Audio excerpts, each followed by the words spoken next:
اعوذ باللہ السمیع العلیم من الشیطان الرجیم بسم اللہ الرحمن الرحیم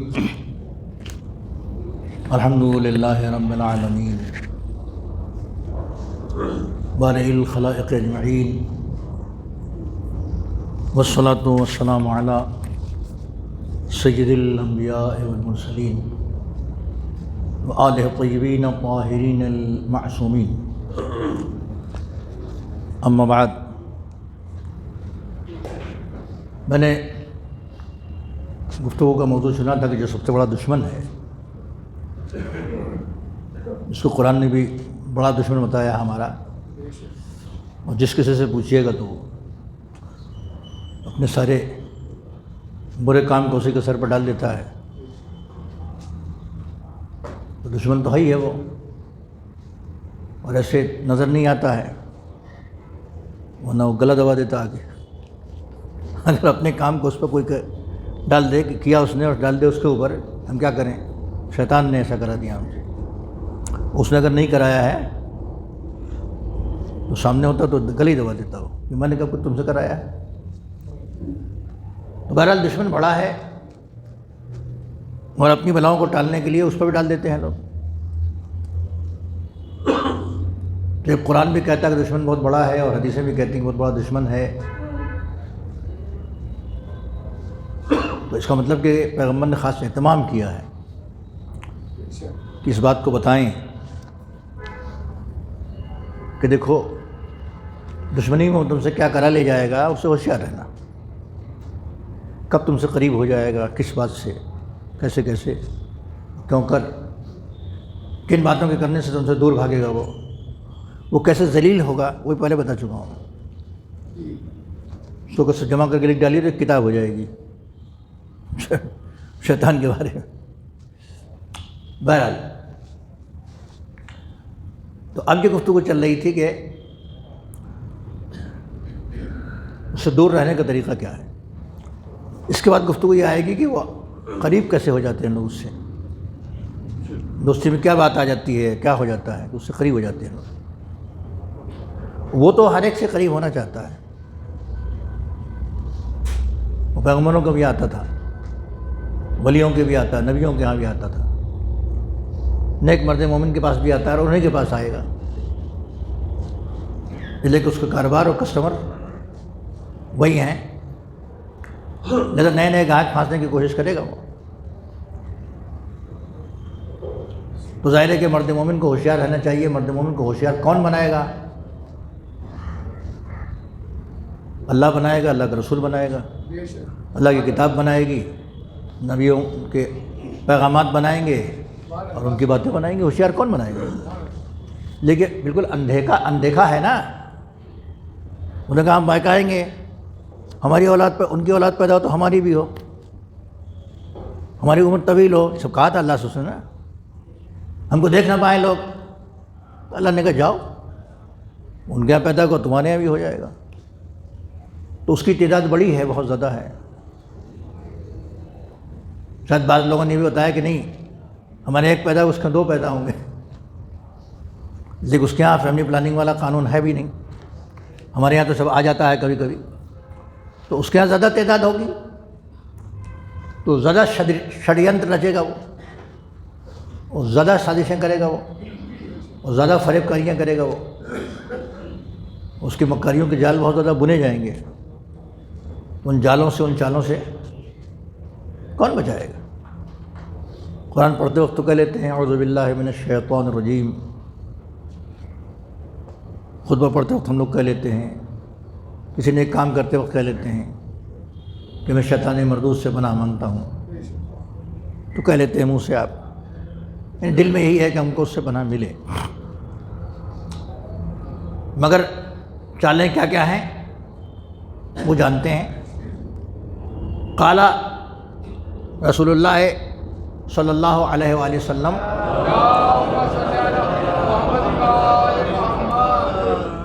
کہ مسرعت ساتھ سے فیکم، یہ بتا تمہارے درمیان سب سے اچھی کشتی لڑنے والا کون ہے؟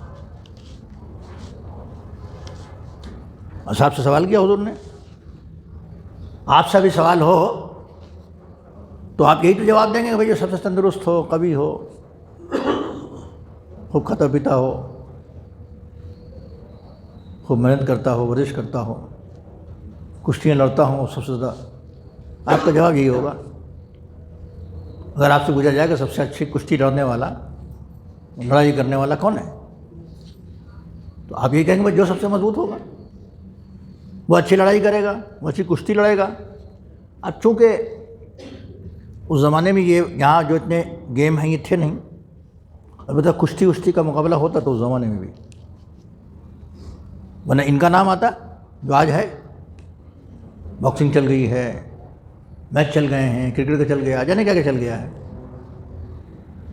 آج آپ سے پوچھا جائے نوجوان بچوں سے آج کے بارے میں تو بتا دیں گے کہ سب سے اچھا بالر کون ہے، اور سب سے اچھا بیٹسمین کون ہے، اور کس زمانے میں کون کیسا رہا۔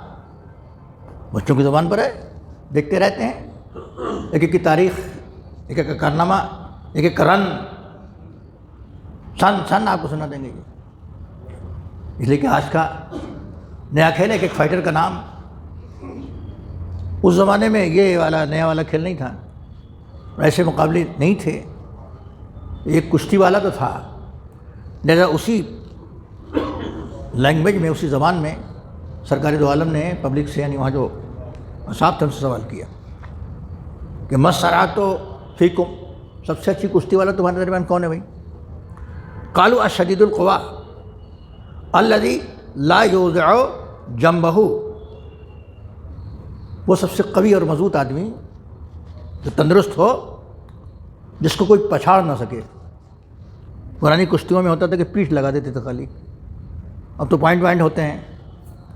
اس وقت پرانے زمانے میں یہ تھا کہ پیٹھ جیسے لگا دیا بس چت کر دیا، اردو میں محاورہ یہ تھا کہ چت کر دیا، ان کو تو انہوں نے چت کر دیا، پچھاڑ دیا، یہ تھا۔ اور بعد میں جو چیزیں یاد ہوئی ہیں وہ الگ ہیں، پوائنٹ ہوتے ہیں، گنے جاتے ہیں، کیا ہوتے ہیں، پٹتے دونوں ہیں، خون خون دونوں ہو جاتے ہیں، لیکن آخر میں وہ پوائنٹ گن لیتے ہیں تو اس کے حساب سے فیصلہ کر دیتے ہیں لوگ۔ تو اس وقت کے لوگوں نے کہا کہ حضور الشدید القوی، وہ جو بہت سخت جو ہے وہ طاقتور ہو، الذی، وہ قوی آدمی کہ لا یوضع جنبہ، لا یوضع جنبہ، جس کی پیٹھ زمین سے نہ ٹکائی جا سکے، جس کو پچھاڑا نہ جا سکے، وہ سب سے بڑا پہلوان ہے، سب سے بڑا کشتی لڑنے والا ہے۔ یہ تو پبلک کا جواب تھا، اور آج کی پبلک کا جواب بھی یہی ہوگا۔ آج بھی کسی سے پوچھیں گے آپ، یہی جواب ہوگا اس کا۔ اب پیغمبر کا جواب سنیے اور فرق محسوس کیجیے کہ پبلک کے جواب میں اور پیغمبر کے جواب میں کتنا فرق ہے۔ فقال صلی اللہ علیہ وآلہ وسلم، آپ نے فرمایا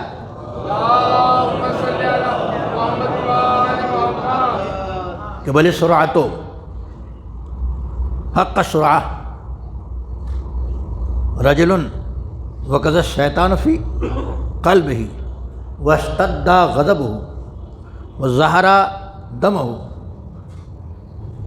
ثم ذکر اللہ فسرع بعلمہ غضبہ۔ آپ نے فرمایا کہ وہ سب سے اچھی کشتی والا ہے، وہ سب سے بڑا پہلوان وہ ہے، اور واقعی پہلوان وہ ہے، رجل، وہ شخص کہ وقذ الشیطان فی قلبہ، شیطان جس کے دل پہ گھونسا مارے، یعنی اس کو غصہ دلائے، شیطان جس کو غصہ دلائے، واشتد غضبہ، اس کو غصے میں بالکل بھڑک جائے، وظہر دمہ، اس کا خون کھولنے لگے۔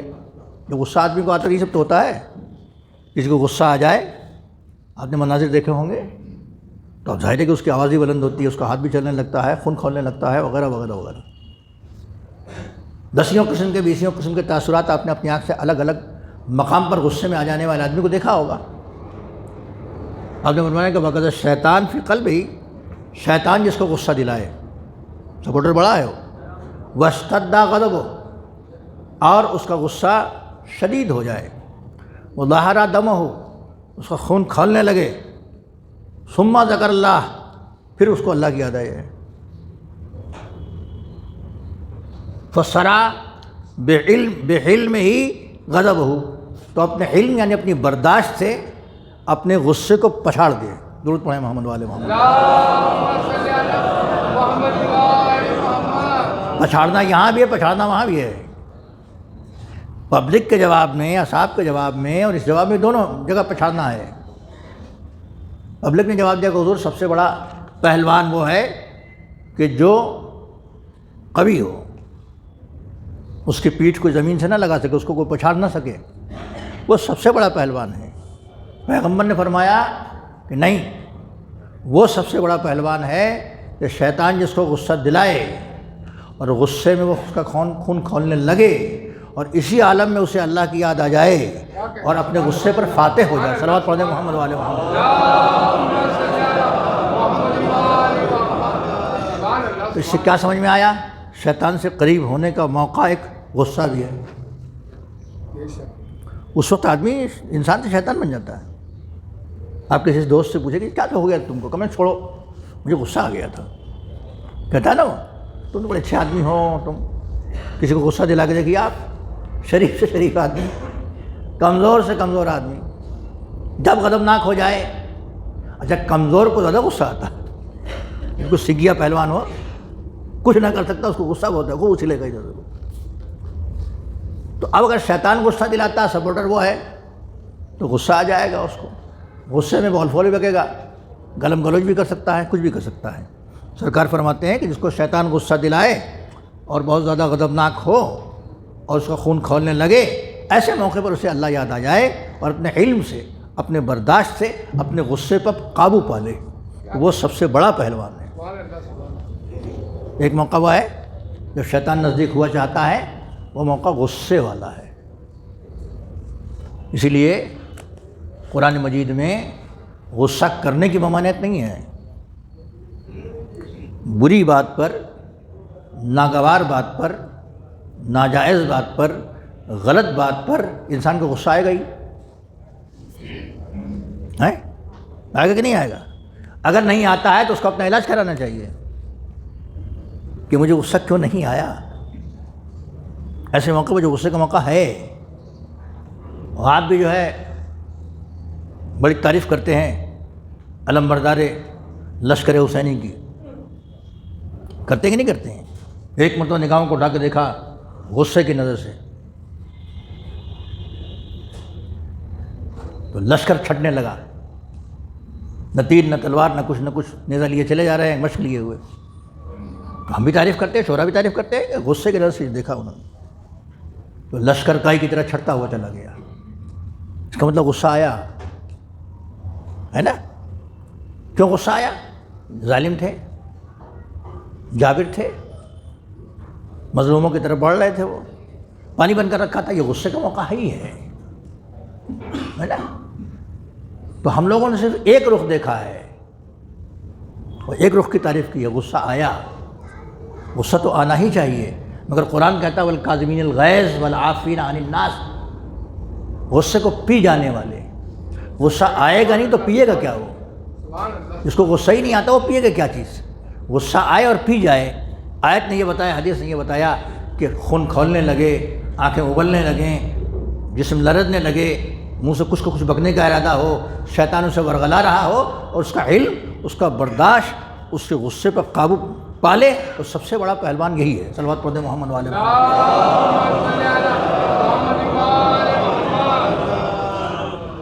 تو یہ ایسا موقع ہے کہ جب وہ قریب آتا ہے، ایسے موقع پر اس کو موقع مل جاتا ہے قریب آنے کا. قال رسول اللہ لا يزال الشیطان ظاہرا من المؤمن ما حافظ علی الصلوات الخمس. شیطان مومن پر اس وقت تک غالب نہیں آ سکتا جب تک وہ نماز کی پابندی کرتا رہے گا. نہیں کرے گا تو قریب ہو جائے گا. تو شیطان کے آنے کا وقت کیا ہے؟ نماز سے گریز. یہ خود ہم آپ اپنی زندگی میں آزما سکتے ہیں.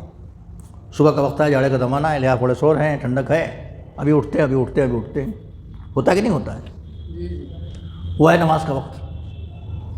ایسے وقت میں قریب ہوتا ہے بلکہ اس کو تھوڑا اور پھیلائیں گے سمجھ میں آئے گا کہ نیکیوں کے وقت میں قریب ہوتا ہے. یہ نیکی کیوں کرنے جا رہے ہو, یہ ایسا کیوں کرنے جا رہا ہے, یہ تمہارا پیسہ تم نے کمایا پھینک دو گے سب, کیا تمہارے بال بچے بھوکے مر جائیں گے مثال کے طور پر. اب یہاں آ گیا حج کرنے میں, اگلے سال کر لینا. زکوٰۃ دینے کے لیے کمائی تمہاری ہے, دوسروں کو دے کے کیا کرو گے؟ خود دینے کے کمائی تمہاری دوسروں کو دے کے کیا کرو گے؟ نیکی کے موقع پر جہاں کوئی نیک کام ہو وہاں تو آئے گا ہی وہ بہکانے کے لیے. وہی اس کا میدان ہے, اس کی فیلڈ ہے, وہی اس کا مال بکتا ہے. اس میں صرف مثال ہے کہ ما حفظ علی الصلوات الخمس, اگر کوئی 5 وقت کے نماز کی پابندی کرتا ہے تو پھر وہ غالب نہیں آتا. فیضا ضیعہن تجرا علیہ, اگر اس کو ضائع کر دیتا ہے, پابندی نہیں کرتا. اوقعوا فی العظام, تو وہ شخص, وہ جو ہے شیطان, اس کو اگر وہ ان کو نمازوں کو ضائع کر دیتا ہے تو شیطان اس کو بڑے بڑے گناہوں میں گھسیٹ لیتا ہے. اس کے بعد ایک اور حدیث سرور کائنات کی فرما آپ کے سامنے عرض کر دوں. دیکھیں انسان بڑی عبادتوں والا بھی ہوتا ہے, اپنی توفیق کے اعتبار سے ہم آپ سب عبادت کرتے ہیں. اس میں کون کتنا کرتا ہے ہم ایک دوسرے کو نہیں جانتے. ہم کتنی نمازیں پڑھتے ہیں, کتنی عبادت کرتے ہیں آپ نہیں جانتے. آپ کتنی کرتے ہیں ہم نہیں جانتے. ممکن اس میں کوئی ایسا ہو جو ہم میں سب سے زیادہ عبادت کرنے والا ہو. یہ مجمع جو بیٹھا ہے اس میں سب سے بڑا عابد, سب سے بڑا زاہد, سب سے بڑا عبادت گزار وہ ہو, ہم کو نہیں پتہ. اپنی جگہ پر ہوگا وہ, نہ ہماری عبادت کو آپ کی خبر, نہ آپ کی عبادت کو ہم کو خبر. اس میں اس مجمع میں جو بیٹھا ہوا ابھی یہاں, اس میں کوئی بہت بڑا عبادت گزار ہوگا جو سب سے زیادہ عبادت کرتا ہوگا. سرکار فرماتے ہیں کہ ایک ہے عبادت گزار اور ایک ہے فقیہ. عبادت گزار بھی ہے, فقیہ بھی ہے. فقیہ ہوگا تو عبادت گزار ہوگا, بغیر عبادت گزار کے فقیہ نہیں ہوگا. ایک وہ ہوگا جو خالی عبادت گزار ہوگا, عبادت کرنے والا ہوگا. فرماتے ہیں کہ فقیہ واحد, ایک فقیہ, ایک فقیہ. اس پہ زور دیجیے آپ, حدیث میں اس پہ زور ہے. فقیہ واحد, ایک عدد فقیہ. اشد علی ابلیس من 1000 عابد, 1000 عبادت گزاروں سے زیادہ ابلیس کے لیے شدید ہے. 1000 عبادت گزار ایک طرف, ایک فقیہ ایک طرف, تو ہزاروں ابلیس اگر ہوں, ہزاروں ابلیس اگر ہوں تو ان پر وہ غالب آ جائے گا. یہ سرکار دو عالم فرما رہے ہیں. ایک فقیہ اگر ہو تو سب پر غالب ہوگا وہ. اور اگر کسی میدان میں سب فقیہ ہی فقیہ ہوں, ایک کا نام لے لیا نا امام حسین نے کہ حبیب بن مظاہر یہ فقیہ ہیں, ایک کا نام لے لیا. ورنہ کون تھا کربلا کے میدان میں 72 میں سے, چاہے چھوٹا ہو بڑا, وہ فقیہ نہ تھا. ہر آدمی کی عقل کمال تک پہنچی ہوئی تھی. جہاں حسین کے ساتھ اتنے فقیہ ہوں تو یہ لاکھوں کا لشکر ہو تب بھی اس کے سامنے وہ فیل ہو جائے گا, ختم ہو جائے گا. اور آج کی دنیا میں دیکھ لیجیے آپ, جہاں فقیہ ہے وہ بیٹھا ہوا ہے, چاری طرف اس کے دشمن کتنے ہیں, کتنے دشمن ہیں کہ نہیں دشمن. اور ظاہر ہے کہ جو اللہ رسول کا دشمن ہوگا شیطان ہی ہوگا. تو خالی عبادت گزار ہونے کے بعد امید ہے کہ شیطان سے مقابلے میں ہار جائے, لیکن اس کے بعد اگر فقیہ بھی ہوگا تو شیطان کے مقابلے میں وہ 1000 عابد سے اور 1000 عبادت گزاروں سے زیادہ بہتر ہوگا. صلوات پڑھ دیں محمد والے محمد. یہاں بھی شیطان دور ہوتا ہے. قال رسول اللہ علیک بتقوی اللہ, سرکار دو عالم نے فرمایا کہ تم تقوی اختیار کرو. فإنها جماع كل خیر, تقوی اختیار کرنے کے بعد تمام خیر جمع ہو جاتے ہیں. وعلیک بالجہاد, جہاد کرو. جہاد کا مطلب خالی مار کاٹ نہیں, جہاد کی فہرست بہت طویل ہے. دنیا صرف تلوار چلانے, خون بہانے اور ان چیزوں کو جہاد کہتی ہے. لسان سے ہے, زبان سے, قلم سے ہے, نفس سے ہے, بہت سی چیزوں سے جہاد ہے, پیسے سے ہے. حضور فرماتے ہیں کہ تم جہاد کرو. فإنہ رہبانیۃ المسلمین, جہاد کرنا جو ہے وہ مسلمانوں میں رہبانیت ہے. رہبانیت اسلام میں نہیں ہے. رہبانیت کہتے ہیں اللہ سے الگ, دنیا سے الگ تھلگ ہو جانا, پہاڑوں میں گفاؤں میں چلے جانا. سادھو سنت بن کے زندگی گزار لینا، اس کو کہتے ہیں روحانیت۔ نہ بال بچے ہوں، نہ کوئی ہو، نہ اپنا ہو، نہ بیگانہ ہو، اکیلے پڑے ہو حق کر رہے ہیں کسی سے یہ ہے روحانیت۔ اسلام میں جائز نہیں ہے، لیکن سرکار فرماتے ہیں کہ اگر کوئی جہاد کرتا ہے، میں نے عرض کیا کہ جہاد ایک نہیں ہے، اس میں سب سے سخت چیز جہاد میں نفس ہے، نفس سے جہاد کرنا۔ نفس برائی کی طرف بڑا آدمی روکے، نفس پیسوں کی طرف بڑا، حرام کی طرف آدمی روکے، نفس خرابیوں کی طرف بڑا آدمی روکے، یہ رکتا ہے تو جہاد ہوتا ہے، اس کو جہاد کہتے ہیں۔ اگر ایسا کوئی ہے تو یہ رہبانیت مسلمین میں سے ہے، یہ مسلمانوں میں راہب ہے، اس طرح کا راہب ہے یہ کہ پھر اس کے اوپر کوئی غلبہ نہیں حاصل کر سکتا، نہ دولت اس کو شکست دے سکتی ہے، نہ اولاد اس کو شکست دے سکتی ہے، نہ زمانہ اس کو شکست دے سکتا ہے۔ یہ جہاد کی منزلت ہے۔ فَإِنَّهُ وَعَلَيْكَ بِذِكْرِ اللَّهِ وَتِلَاوَتِ کتاب اللہ، تمہارے لیے ضروری ہے کہ تم ذکر خدا کرو اور تلاوت کتاب خدا کرو۔ ذکر خدا میں نے آپ سے بتایا تھا، ذکر خدا کا مطلب خالی منہ سے لفظوں کو دہرانا نہیں ہے، ذکر خدا کا مطلب جاپ کرنا نہیں ہے، جپنا نہیں ہے۔ ذکر خدا کا مطلب یاد خدا واقعی ہر موقع پر وہ یاد آ جائے کہ ارے ہم کیا کرنے جا رہے ہیں۔ ذکر خدا کرو اور تلاوت قرآن کتاب اللہ کرو۔ فَإِنَّهُ نُورٌ لَكَ فِي الْأَرْضِ، یہ ذکر خدا اور تلاوت کتاب خدا یہ تمہارے لیے دنیا میں نور ہے، ایک روشنی ہے۔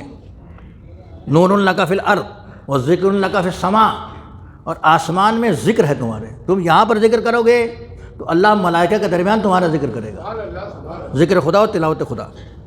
وَاخْزُنْ لِسَانَكَ، اور اپنی زبان کو قابو میں رکھو، الا من خیر، بس بولو تو خیر بولو، غلط بات نہ بولنا۔ فَإِنَّكَ بِذَلِكَ تغلب الشیطان، یہ سب کرنے سے تم شیطان پر غالب آ جاؤ گے۔ درود پڑھیں محمد وآل محمد۔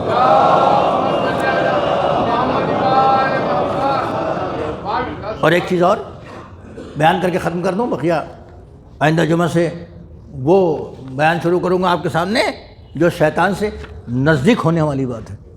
یہ تو شیطان سے دور ہونے والی بات سنا رہا ہوں، اس کو بھی جاننا ضروری ہے۔ وہ پوائنٹ بھی تو دونوں پوائنٹ ہے نا، ایک پوائنٹ دور ہونے والا ہے، ایک پوائنٹ ہم کیا کریں گے اس سے قریب ہو جائیں گے۔ دونوں چیزیں پیغمبر نے بتا دی ہیں۔ فرماتے ہیں کہ اذا اجتمع قوم یذکرون اللہ، جب کوئی قوم جمع ہو کے اللہ کا ذکر کرتی ہے، ایک ساتھ جیسے آپ کرنے کے لیے آئیں، یہ بھی ذکر خدا ہے۔ اگر کوئی قوم جمع ہو کے ذکر خدا کرتی ہے تو اعتزل الشیطان والدنیا عنہم، تو ایسے موقع پر شیطان بھاگتا ہے اس سے اور دنیا بھاگتی ہے اس سے۔ جب اکٹھا ہو کے جمع ہو کے کوئی قوم ذکر خدا کرتی ہے تو اس سے شیطان بھاگتا ہے۔ میں آپ کے سامنے کیا پیش کر رہا ہے؟ شیطان کس چیز سے دور ہوتا ہے، یہی میرا موضوع ہے۔ اگر یہ میں کہا کیسے کیسے قریب ہوتا ہے، کیسے کیسے آپ اس سے قریب ہو جائیں گے، دونوں پوائنٹ۔ تو اس میں کہ اگر کوئی قوم جمع ہو کے ذکر خدا کرتی ہے تو اعتزل الشیطان والدنیا عنہم، تو دنیا بھی اس سے دور بھاگتی ہے اور شیطان بھی اس سے دور بھاگتا ہے۔ فیقول الشیطان للدنیا، شیطان دنیا سے کہتا ہے کہ الا ترینا ما یصنعون، تم دیکھ نہیں رہی ہو، اے دنیا تم دیکھ نہیں رہی ہو یہ لوگ کیا کر رہے ہیں۔ یہ سب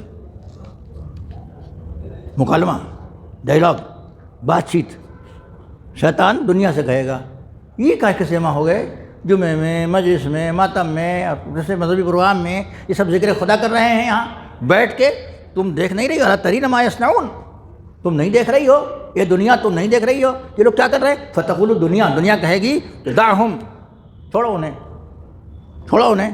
شیطان دامن چھوڑتا نہیں، دنیا دامن چھوڑتی ہے، مگر جب مل جل کے آپ ذکر خدا کرتے ہیں تو اس وقت وہ دنیا کہتی ہے کہ چھوڑو انہیں۔ فلو قد تفرقوا اخذت باعناقہم، اگر ان میں جدائی ہو جائے گی اور ایکا نہیں رہے گا تو ہم ان کی گردن پکڑ لیں گے۔ اس کا مطلب اجتماع انسان، اجتماع مومنین شیطان سے بچنے کا ذریعہ ہے، اور افتراق مومنین شیطان کے جال میں پھنسنے کا ذریعہ ہے۔ اگر انسان اجتماع کر کے اور جمع ہو کے ذکر خدا کرتا ہے تو شیطان کا بس نہیں چلتا اور دنیا کا بس بھی نہیں چلتا، اور اگر الگ الگ ہو جاتا ہے، بکھر جاتا ہے، اس کو جتنا گھر میں جا کے سوچیے گا آپ، اس کے اندر سے آپ کو نقطے پیدا ہوتے ملیں گے۔ صلی اللہ علی محمد وآلہ الطاہرین۔ بسم اللہ الرحمن الرحیم۔ والعصر ان الانسان لفی خسر الا الذین آمنوا وعملوا الصالحات وتواصوا بالحق وتواصوا بالصبر۔